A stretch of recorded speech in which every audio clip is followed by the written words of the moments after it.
Well, I'll address something today to start off with is the Arizona voter audit in Maricopa County. This has been going on for quite some time now, and I guess the basic vote counting part of it is about to reach conclusion, and also at the same time there's some motion on the Justice Department about these issues. Yeah, I'll mention to everybody again to subscribe to the video of my channel if you haven't, and give me a like, which helps out with the algorithm, as I understand it, and forward this to anybody that might be interested. Well, I'm going to follow this a little bit. There's been an ongoing voter recount in Maricopa County of about 2.1 million ballots. And we're about nearing a conclusion of that. Now, I've heard nothing about any deviations from the official count that have been determined yet. So I'm not sure. We don't have any information on how it's going in terms of what are they discovering. And my own opinion is simply counting the ballots probably won't lead to much of anything, simply because most of the ballots were machine counted, and basically, if the ballot somehow got in the pool of accepted ballots, then there would be not much of a chance to change anything. Basically, once a ballot's accepted as being a valid ballot, whether it is or not, it because of the voter secrecy laws, there's no way to trace back to the source. And so then the only question is, do they count it properly? Well, there are some issues. There was the whole Sharpie scandal, which the theory was that as compared to other writing instruments, a Sharpie would be less likely to be read by the Dominion machines. Whether that's true or not, I'm not sure. But if that's the case, then the ballots got rejected and went into what's called adjudication, in which a human would come in and make a decision. And that's where there is a possibility that there could be some unfairness occur, or perhaps an adjudicated ballot in which nobody voted at all, or which is not well marked. It might be counted for one candidate or the other based on human judgment as opposed to any objective fact. And that's about all you could really hope to get out of this recount, would be to maybe clarify some of those. And that's the real issue, as I've often said on these recounts, is determining whether the voters were legal themselves, and that's where the Justice Department has come in. I mean, early on in the effort, the recount attempted to track down some of the voters, and I guess find out whether they were legal voters at that address, and whether they were and that sort of thing. And apparently, the Justice Department came up with the rather absurd idea that that was in somehow voter suppression, which seems a little bit unclear since it's a past election. There's no way to suppress somebody's vote in the past, right? And in fact, if there was nothing improper about their voting, why would it suppress them? They would pass the test and, declare, yes, I'm whoever, I live here, and I did live here at the time of the election, I did vote, and I am a legal voter. I mean, I don't see how that suppresses anything. But nevertheless, they were able to basically tamp down on some of those checks, as far as I can tell, and so that part of the audit will probably not really occur, and so we won't really know. And even if it did occur, all it would tell you is that there was some voter fraud, and not that how the person voted. I mean, we can surmise how they would have voted, but surmise doesn't really count it in the court of law. And as far as I can tell, at this stage, no matter what they found, it won't change the ultimate outcome, because Joe Biden has been inaugurated as president, and as such, he's in office, and the only legal way he would be removed would be by impeachment. And there's no way that the Democrats, who easily have half the Senate, are going to vote to impeach him. I mean, or to remove him if he was, and there's no way the House is going to vote to impeach him. And so it just isn't going to happen. Whether fraudulent or not, he will serve out the term to his best of his abilities. So, I mean, that's, or if he were to choose to resign for personal reasons or something of that sort. But I'm not getting into that kind of negativity. I'm just trying to say that that there's no legal way to change anything at this point. And that was one of the real kind of confusions, I think, that was that whole challenge after certification date was kind of a big, mistake. But at any rate, but the next thing I understand, they're going to look into the paper and the ballots and stuff like that, which I guess there's some theories that some actual fraudulent ballots were printed up and submitted. But again, I think this is probably not the case. The main thing on that, I think, is more chain of custody tracking and stuff of that sort. And we'll see what comes of it. I'm not really expecting much to really come of this audit, but we'll see. Given what they're actually doing and allowed to do, I tend to think adjudication may be the main thing that will occur.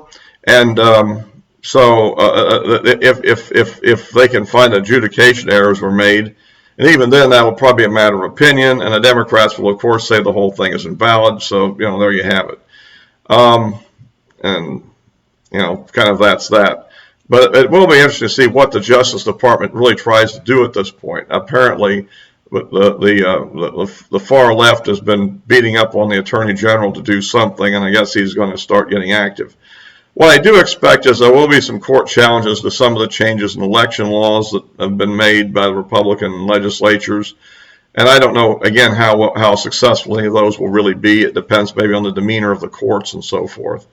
From what I've seen, not very many of them are really that radical. And it's unclear what effect any of them would have on an election outcome anyhow. To some extent, I guess, the key thing I think is the whole idea of voter ID and eliminating illegal voters and purging voter rolls of people that are inactive, because that's always one of those kind of problems where fraud can come in. If people know people have passed away or left the state, somebody can vote their name and create some fraudulent votes that way.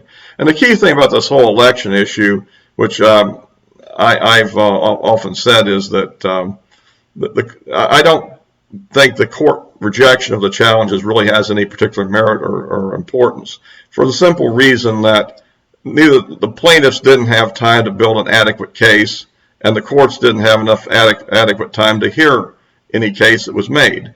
So given the short time span between election and the certification, which was only, about 6 weeks or a little less, there's just not enough time to really deal with a multi-state issue that's as close as that. To some degree, at that point, the election really becomes kind of a coin toss as just to who actually ends up on top, not who really had all the legitimate votes, I think. And in tied elections, there are some states where a coin toss is literally used to determine the outcome. So, and I also point out that the courts really don't want to get involved in issues of deciding elections.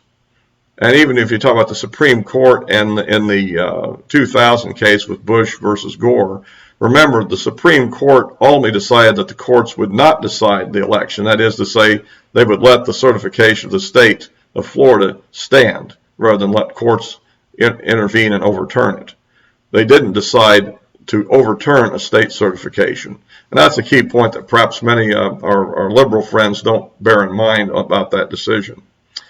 Okay, so that's kind of that. Before I get out of here, I want to address something else, which is a bit of a sensitive subject, and I'm not going to highlight this, but the people that kind of bear with me with these videos, I want to bring this up. That there's been a whole bunch of emails about the things that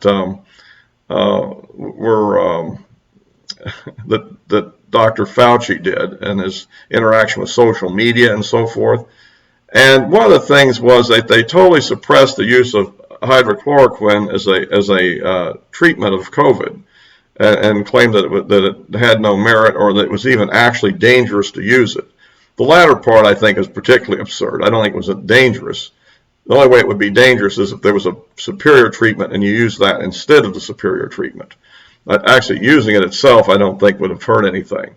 But at any rate, since recent studies have shown that it might have been effective, it is kind of interesting to note if how many lives might have been saved. I look at this as sort of an inferior treatment, basically, sort of like, let's say before we had penicillin, they had the sulfa drugs, which were later replaced with antibiotics. And obviously the sulfa drugs were not as effective for the most part as antibiotics, but they were better than nothing. And I tend to think it's the same thing here, that at least some of the moderate cases that develop into, could have been saved.